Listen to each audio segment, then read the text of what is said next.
كينيا، بالتحديد في محمية ماساي مارا. راح نجرب ويا بعض إن شاء الله سيجما 150 600 5 to 6.3. شفت وايد شغلات عنها لكن أبي أجربها إن شاء الله نطلع بنتائج ونشوف الرحلة ويا بعض.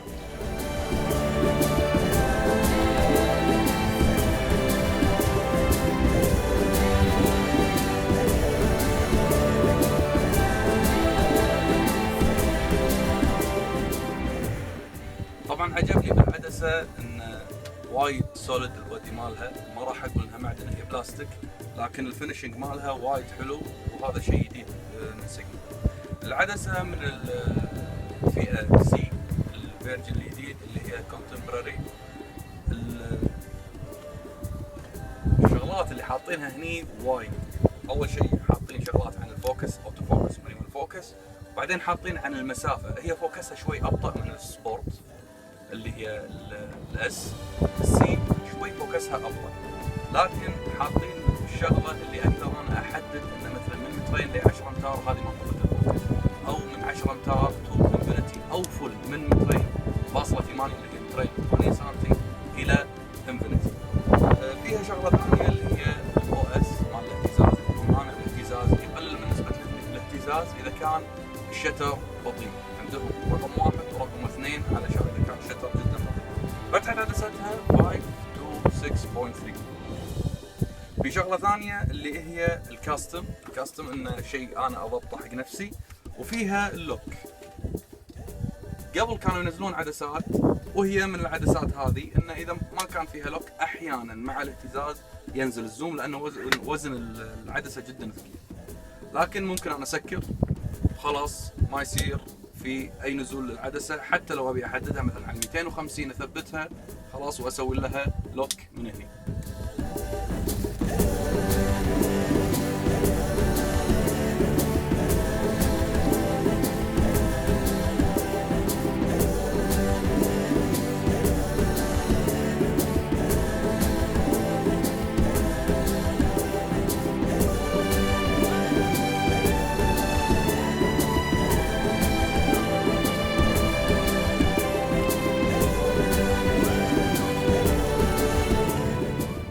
قالوا لنا في اسد بروح اجرب عليه ال 150 600 لكن اتمنى انه ما يكون بمكان تحت الشيره ولا مكان شوي ضيق. مكانه شوي يعني مو مضبوط حيل، بس ب 600 تقدر تدش عليه كلوز اكثر. فان شاء الله اوريكم نتائج راح يكون الوضع افضل.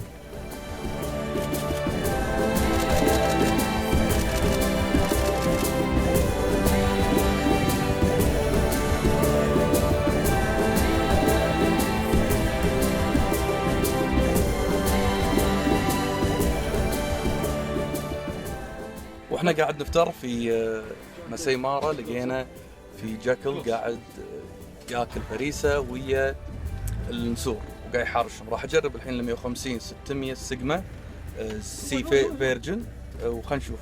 سعيد كنا وايد متحمس حق الموضوع.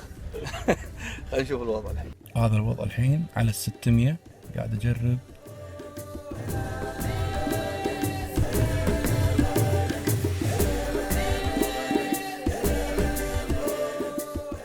طبعا تشوفون هني ان العدسة تعتبر شارب مقارنة. انا ما اقول ان العدسة هذه هي التوب، لكن ما تبي تدفع مبلغ كبير، انت مو على طول تصور وايد لايف، هذه العدسة راح تكون جدا مناسبة. سعرها تقريبا $1100. هني الشارب مالها شاربها جدا جدا ممتاز، وممكن يعني اضافة شارب خلينا نقول باللايت روم ممكن تضيفون شارب عن طريق الضغط على الت، تضغطون على الماسك عشان تحددون المنطقة اللي راح يكون عليها الشارب، ما يكون على الصورة كلها. الحين راح ازيد شوية شارب وراح اوريكم الفرق. الحين الصورة طبعا زدنا فيها الشارب، لو شلنا الشارب راح تكون هذه الصورة مع الشارب، راح يزيد فيها الشارب بشكل وايد حلو يقارن في عدسة ال400 اللي هي ال 5.6. راح نشوف صورة ثانية، مثلا هذه صورة ثانية ابعادها ايش كثر صورنا فيها. هذه صورنا فيها بال313. راح نقرب شاربها اكثر من روعة. حتى لو بتزيدون الشارب نفس العملية اللي سويناها مساع، لو بنزيد الشارب ما راح يكون اداءه وايد كبير مقارنة بالشارب الاساسي اللي خذته العدسة. شوف بعد صورة، هني صورنا على بعد ثاني 221 وكان الموضوع بعيد مو قريب. شوفوا شاربه شلون صاير، الشارب اللي تاخذ العدسة. انا ما راح اقدر يعني اعلق زيادة على الشارب لان شاربها وايد ممتاز. بالنسبة حق الوان العدسة، الوانها جدا ممتازة، فيها ميزة وايد حلوة اللي هو الكروماتيك ابريشن شبه معدوم، اللي هو انه يطلع لون مثلا بنفسجي او لون اخضر من الصورة. مثل ما يقولون الشيء بالشيء يذكر. لو كان عندك صورة فيها هذه المشكلة باللايت روم، هني في ريموف كروماتيك ابريشن، ممكن اول ما تضغطها يوخر اللون هذا بشكل سريع. الصورة هذه صورة هذا الاسد، راح نشوف الشارب فيها هني قريب والفوكال لينث 600. نقرب اكثر من الموضوع، لاحظوا الشارب.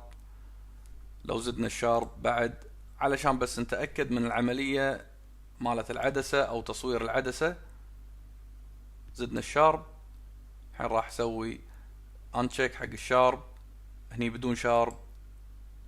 لما نزيد الشارب ما راح يعطي وايد افكت قوي، لكن خلينا نحط بعين الاعتبار بعض الاشياء، ان حتى العدسات الاحترافية اللي باسعار جدا غالية يزيدون فيها نسبة الشارب، فهذا مو عيب بالعدسة، بالعكس عدسة جدا ممتازة. اتمنى انكم استمتعتوا في هذا الفيديو. احب اشكر شركة AAB انها خلتنا نجرب هذه العدسة ونشرح عنها لكم. بالديسكربشن راح تلقون كود حق اول 10 اشخاص خصم على عدسة ال150 600 سيجما السي فيرجن 20%.